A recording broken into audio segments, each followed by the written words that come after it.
रंभा मालिकेच्या आजच्या भागामध्ये आपण पाहणार आहोत की रमा आता रूममध्ये बसलेली असते आणि ती आकाशातील चंद्राकडे बघतच आता एक विचार करत असते. कारण आहे ना, तिला सारख्या त्या जुन्या गोष्टी आठवतात आणि त्यामुळेच ना आता ती खूप जास्त टेन्शनमध्ये आलेली असते. हातावरची मेहंदी ती पाहते, पण त्याच वेळेला तिला असं वाटत असतं की या मेहंदीचा उपयोग तरी काय, म्हणजे ही फक्त रंग द्यायचा म्हणून रंगली आहे. असं म्हणतात की नवऱ्याचं प्रेम आपल्यावर असलं तर ही मेहंदी रंगते, पण माझ्या प्रकरणामध्ये हे सगळं वेगळंच आहे. हा फक्त रंग तेवढ्यापुरती येईल जेव्हा तिला रंगायचं आहे, पण मला मनापासून या मेहंदीबद्दल काहीच वाटत नाही, कारण तिने जोडीदारही मनापासून कुठे स्वीकारला होता आणि म्हणूनच तिला ही मेहंदी ही नकोशी झालेली असते. ती आता एकटक त्या मेहंदीकडे बघून बोलत असते. दुसरीकडे अक्षयने सुद्धा त्याच्या हातावर आर नाव लिहिलेलं असतं, जे की रमा फॉर आर असतं आणि तो सुद्धा आता त्याच्या मेहंदीकडे एकटक बघत असतो. त्यालाही आता हेच म्हणायचं असतं की कसं ना, नशिबाचे खेळ आहेत. आजचा हा शेवटचा दिवस, म्हणजे आपलं दोघांचंही नातं हे एकत्र असण्याचा आणि उद्यापासून नवीन आयुष्याला सुरुवात, असं जरी मी म्हणत असलो तरीसुद्धा तुझ्या मनात आणि देवाच्या मनात काय आहे ना, हे खरंच काही सांगता येत नाही आहे. असाही विचार ना आता इथे असणारा हा अक्षय करत असतो. तर दुसरीकडे मात्र आता आकाशात बघत रमा विचार करत असते आणि त्याच वेळेला तिला सगळ्या काही जुन्या गोष्टी आठवू लागतात.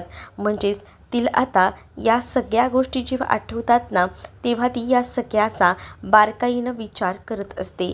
म्हणजेच तिला आता लक्षात आलेलं असतं की कशा पद्धतीने आता स्वरा आणि अक्षय हे लंडनला जाणार आहेत.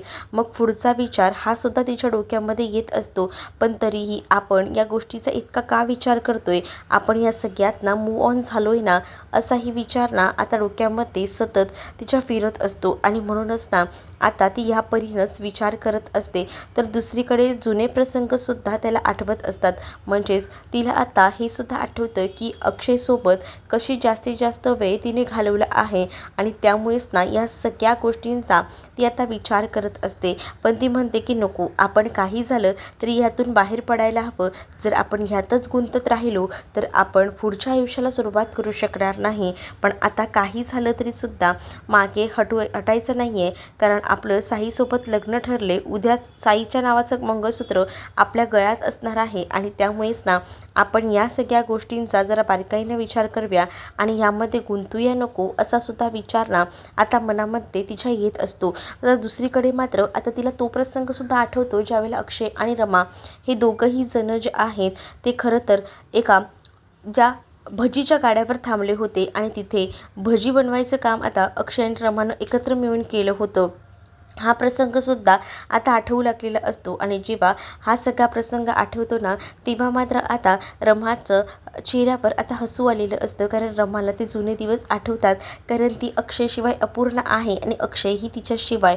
पण तरीसुद्धा आता मनावर दगड ठेवून काही झालं तरी ह्या लग्नासाठी दोघंही जण तयार होत असतात. तर दुसरीकडे मात्र आता पाहायला मिळत असतं की रमाला तो प्रसंगसुद्धा आठवतो ज्या वेळेला अक्षय आता ह्या सगळ्यासाठी स्वतःहूनच तयार झालेला आहे आणि त्यानंतर आता तिला हेही आठवतं की आपण जेव्हा इथं आलो होतो तेव्हा आपल्यावर कशी पुष्पवृष्टी झाली होती आणि त्यावेळेला अक्षयनं आपल्याला वाचवलेलं होतं. त्यानंतर तिला पाणी प्यायचं असतं, म्हणूनच तिच्या रूममध्ये असलेल्या बॉटलकडे तिचं लक्ष जातं, पण ती बॉटल जी आहे ना ती रिकामी असते. मग ती विचार करते की आपल्याला पाणी तर हवं आहे, मग आपण पाणी प्यायला बाहेर जायला हवं, असाच विचार ना आता तिच्या डोक्यामध्ये येत असतो आणि म्हणूनच पाण्याची बॉटल ती तिथेच बघते आणि लगेच ती आता बाहेर जायला निघते. किचनमध्ये जेव्हा ती आता जाते, किचनमध्ये गेल्यानंतर ती आता पाणी प्यायचा प्रयत्न करत असते, पण पाणी कशी पिणार, हाताला तर मेहंदी लागलेली आहे. त्यामुळे आता ती स्वतः आपली मेहंदी खूप जास्त जपत असते, कारण तिला कळत असतं जर मेहंदी आपली पुसली गेली तर पुन्हा अडचण येऊ शकते आणि म्हणूनच मेहंदी जपायचा, सांभाळायचा ती आता प्रयत्न करू लागते. तेवढ्यातच अक्षय तिथे येतो आणि अक्षयला एवढ्या रात्री तिथं आलेलं बघून ती म्हणत असते की हे काय तुम्ही झोपलात नाही का? तर अक्षय म्हणतो की नाही. मग तू का नाही झोपली आहेस असं देखील तो तिला विचारतो. त्यावेळेला ती सांगू लागते की काही नाही, मला ना तहान लागली होती, रूममध्ये बघितलं तर रूममध्ये पाणी संपलं होतं, मग म्हटलं इथेच जाऊन घेऊया पाणी आणि म्हणूनच मी पाणी प्यायला आली आहे. मग आता अक्षय म्हणतो की थांब, तुला पाणी पिता येणार नाही, मी तुला पाणी भरवतो, कारण तुलाही माहिती आहे की बघ पाणी जे आहे ते दोन्ही हाताने प्यायचं असतं आणि तुझ्या दोन्ही हाताला मेहंदी आहे, सो मी तुला हे सगळं काही करून देतो असंही आता म्हटलं जात असतं. आणि असं बोलून तो आता रमासाठी एक ग्लास पाणी भरतो आणि त्यानंतर आता रमाला ते पाणी प्यायला देत असतो. आणि ते पाणी तो स्वतःच्या हातानं भरवतो, कारण त्यालाही माहिती आहे की रमाच्या हाताला मेहंदी आहे आणि आपण मग कसं काय भरवणार. आणि त्यामुळेच ना आता तो स्वतःहून तिला भरवतो. आणि जेव्हा रमाला तो पाणी भरवत असतो तेव्हा मात्र आता रमाचं लक्ष जे आहे ते मात्र जुन्या भूतकाळांच्या गोष्टींमध्ये रमतं. जसं की आरोहीला सांगितलेलं आहे की तू आता हा सगळ्या गोष्टींचा नाच सोडून दे, आता तुझ्या आईचं आणि माझं लग्न होणार आहे, साईने स्पष्ट सांगून टाकलेलं असतं. आणि या सगळ्या गोष्टी आता आठवू लागतात. जेव्हा या सगळ्या गोष्टी आठवतात ना तेव्हा मात्र आता रमा या सगळ्या गोष्टींचा पूर्ण विचार करू लागते. तर दुसरीकडे मात्र अक्षय आता तिला कोणताही विचार न करता, कोणतीही अडी न ठेवता तिला पाणी भरवतो. आणि त्याच वेळेला आता रमाचं लक्ष जातं अक्षयच्या हातावर असलेल्या मेहंदीकडे. तर आता रमा अक्षयला विचारते की ही मेहंदी तुम्ही का काढली आहे, याचं कारण काय. त्यावर अक्षयही रमाला म्हणतो की मेहंदी आर्टिस्टवाल्याने माझ्या हातावर आर लिहिलं, ते पण सगळं चुकून लिहिलं, जसं तुझ्या हातावर अक्षय नाव लिहिलेलं होतं अगदी तसंच तिने सुद्धा माझ्या हातावर हे सगळं चुकून केलं आहे असं देखील आता म्हटलं जात असतं. त्यामुळे रमा आता शांत असते. रमाला आता अण्णांचं बोलणं आठवतं. अण्णांनी सुद्धा रमाला कशा पद्धतीने सांगितलेलं होतं की बघ, तुझं मन आणि तुझं सगळं चित्त जर अक्षयमध्ये आणि आरोहीमध्ये रमलं असेल तर अजूनही तू विचार कर, अजूनही वेळ गेलेली नाही आहे. त्यामुळे आता जर काही विचार करणार असशील तर तो योग्य विचार करूनच निर्णय घे असं देखील अण्णांनी सांगितलेलं असतं. कारण लास्टच्या क्षणीसुद्धा अण्णांनी बरोबर रमाचं मन ओळखलेलं होतं आणि त्यामुळेच हा निर्णय घेतलेला होता. तर दुसरीकडे मात्र आता पाहायला मिळत असतं की अक्षय जो आहे तो मात्र आता विचार करत असतो. आणि त्याच वेळेला रमा अक्षयला म्हणत असते की आता आपल्या आयुष्याचे वळणं ही उद्यापासून वेगळी असतील. अक्षयही म्हणतो की हो बरोबर आहे, आपलं आयुष्य उद्यापासून एका वेगळ्या मार्गावर असेल, तू एका वेगळ्या जोडीदाराच्या साथीसोबत असशील आणि मीही. आणि त्याचसोबत मीही ठरवले बऱ्याच काही गोष्टी माइंडमध्ये सेट आहेत आणि त्या पद्धतीनेच पुढे वर्क करायचं आहे असं देखील आता तो म्हणत असतो. त्याच वेळेला आता रमा अक्षयकडे बघत असते. तर अक्षय रमाला म्हणतो की उद्यापासून आपण आपल्या नवीन नात्यामध्ये जाणार आहोत, तर मला असं वाटतं की त्याआधी आपण दोघांनी जरा एकमेकांना मिठी मारावी का, आपण दोघंही जण एकदा जवळ येऊया का, तुला हरकत नसेल तर सांग, कारण उद्यापासून आपल्यासाठी या सगळ्या गोष्टी संपलेल्या असतील, आपण नवीन नात्यामध्ये असणार आहोत. त्यामुळे मला असं वाटतं शेवटची मिठी तर आपण मारायलाच हवी आणि आपल्यासाठी ती सगळ्यात जास्त महत्त्वाची असेल, आपल्या नात्यासाठी, असंही आता अक्षय म्हणत असतो. आणि अक्षय जेव्हा हे सगळं काही म्हणतो तेव्हा न थांबता रमा लगेचच अक्षयच्या मिठीत शिरते, कारण शेवटी तिलाही कळत आहे की तिलाही अक्षयशिवाय आता राहणं खूप जास्त मुश्किल झालेलं आहे. दुसरीकडे आता पाहायला मिळत असतं की संध्या ही मध्येच उठते, तिला जाग येते, ती आजूबाजूला पाहते तर तिच्या आता रमा नसते. मग ती विचार करते की ती गेली तरी कुठे असेल. इकडे अक्षयने रमाला आता मिठीत घ्यायचं ठरवलेलं असतं आणि रमासुद्धा आता या सगळ्यासाठी तयार असते. रमा सरळ सांगते की हो, मी या सगळ्यासाठी तयार आहे. तिला स्वतःहूनच अक्षयच्या मिठीत जावंसं वाटत असतं, अक्षयला घट्ट मिठी मारून रडावंसं वाटत असतं, कारण तिलाही आता हेच फील होत असतं की अक्षय आपल्यापासून लांब जाणार आणि ते तिला नको होतं.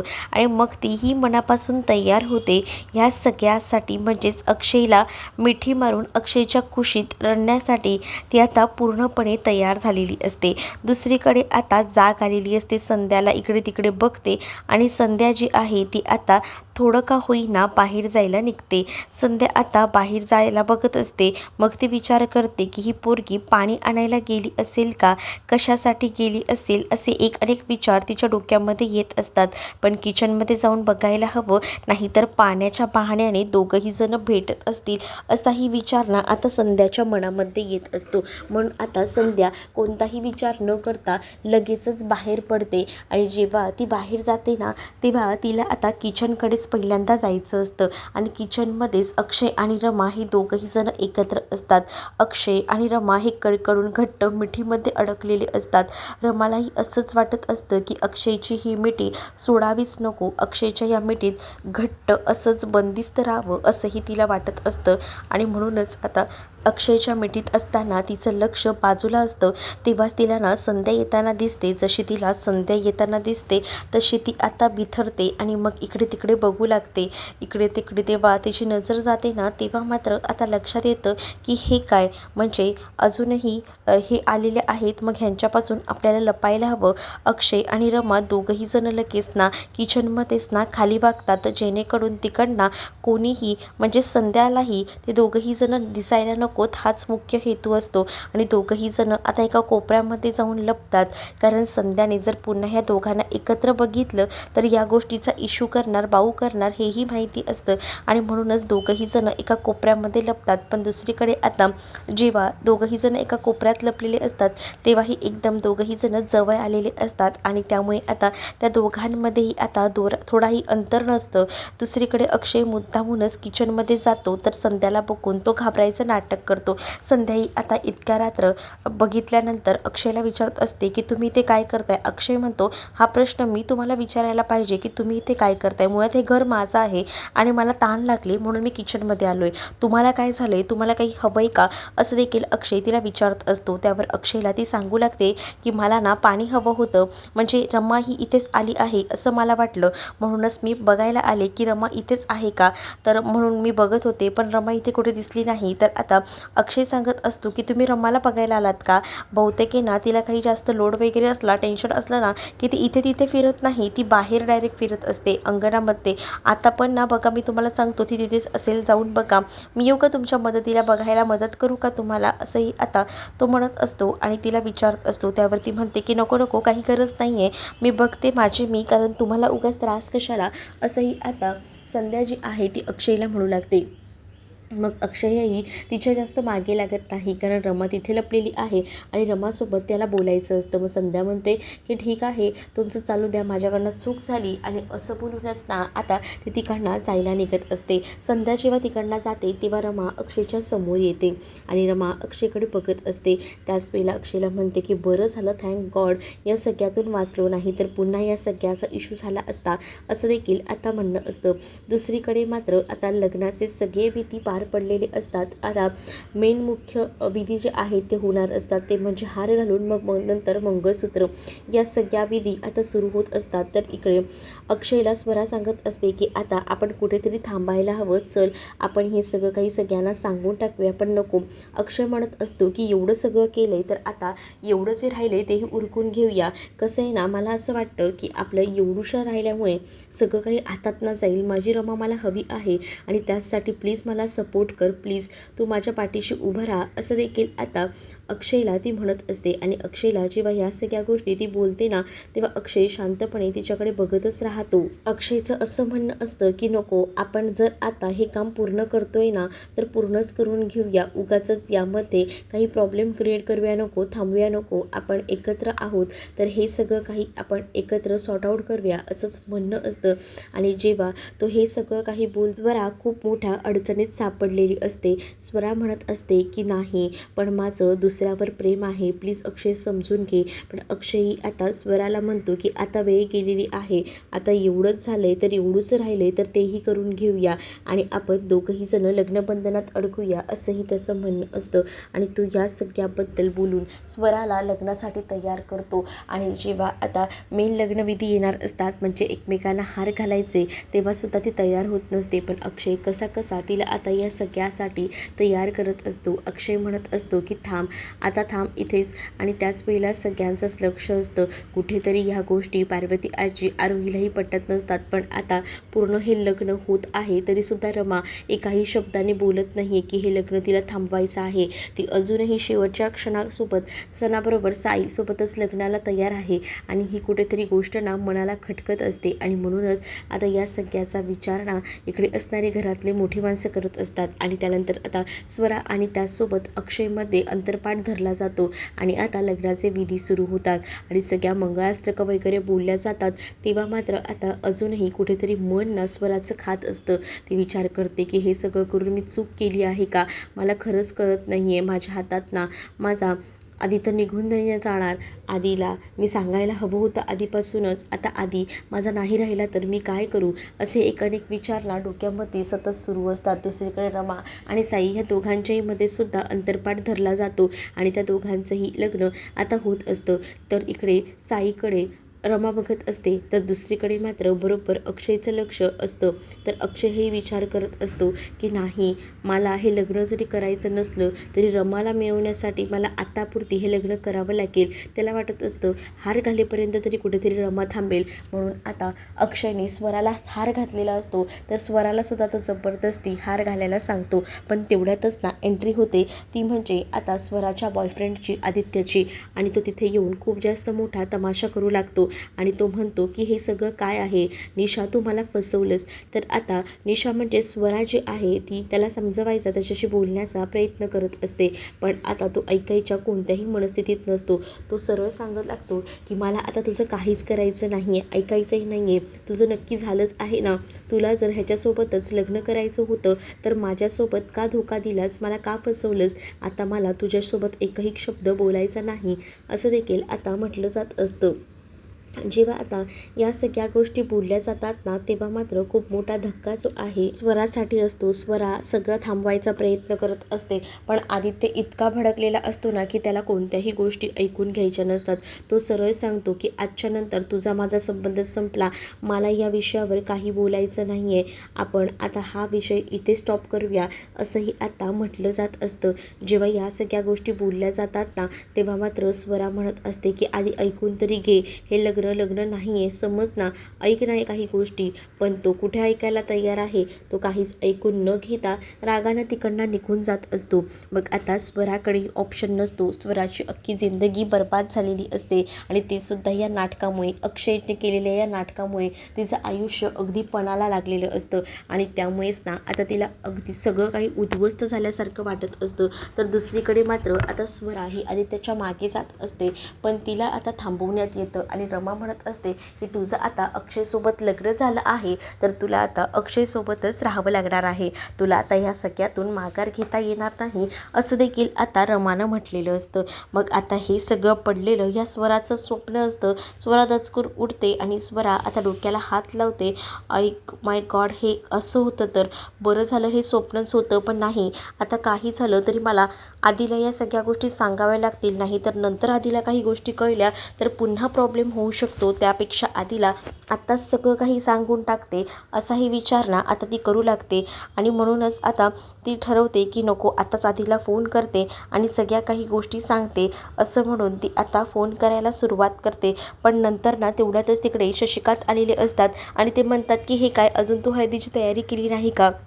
मग रिशा म्हणत असते म्हणजे स्वरा की नाही, मला हे सगळं नको वाटते, अगदी शेवटच्या पॉईंटपर्यंत आलं आहे पण मला नको वाटतं हे सगळं काही, कारण काहीच घडत नाही पॉझिटिव्हली. शशिकांत म्हणत असतात की घडेल, शेवटच्या क्षणाला चमत्कार होईल आणि तू काळजी करू नकोस, तुझं प्रेमही आम्ही तुला मिळवून देऊ, मग तर झालं ना, तुझ्या प्रेमात कोणत्याही अडचणी येणार नाहीत. मग उष्ट्या हळदीचं काय, अक्षयची उष्टी हळद मला लागायला नको, अगं तू काळजीच करू नकोस, अक्षयची जी उष्टी हळद आहे ना ती बरोबर रमालाच लागणार आहे, तसं आम्ही नियोजन करून ठेवले, असं देखील आता बोललं जातं. त्यावर आता कुठे जाऊन स्वराला बरं वाटतं. स्वरा म्हणते की ठीक आहे, तुम्ही जर एवढं सगळं काही डिसाईड केलं असेल तर मला टेन्शन घ्यायचं कारणच नाही. मग मी पटकन आवरते आणि मग मी बाहेर येते, असं देखील स्वरा आता शशिकांतला सांगू लागते.